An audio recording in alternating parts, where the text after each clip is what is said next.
Study ఎప్పుడు అయిపోతుందా అనే ప్రెషరు, స్టడీ అయిపోయాక జాబ్ ఎప్పుడు చేయాలి అనే ప్రెషరు, జాబ్ చేసేటప్పుడేమో ఎప్పుడు పెళ్లి చేసుకుంటావనే ప్రెషరు, పెళ్లి చేసుకున్నాక పిల్లలు లేరా అనే ప్రెషరు, పిల్లల కోసం ప్రెషరు, పిల్లలు వచ్చాక ఇంకా ప్రెషరు. ఈ ప్రెషర్ అంతటినీ కంటిన్యూ చేస్తూ ఆ ప్రెషర్ అంతటినీ తీసుకెళ్ళి ఓ ప్రెషర్ కుక్కర్లో పడేసి నానబెట్టిన కాబూలీ శనగల్ని వేసి ఒక 3 విజిల్స్ వస్తే అమ్మయ్య ప్రాసెస్ కంప్లీట్ అయిందనే ఫీలింగ్ ఉంటుంది.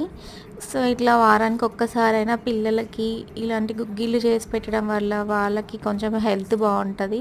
అవి తినడం వల్ల మనకు కూడా బెనిఫిట్స్ ఉంటాయి.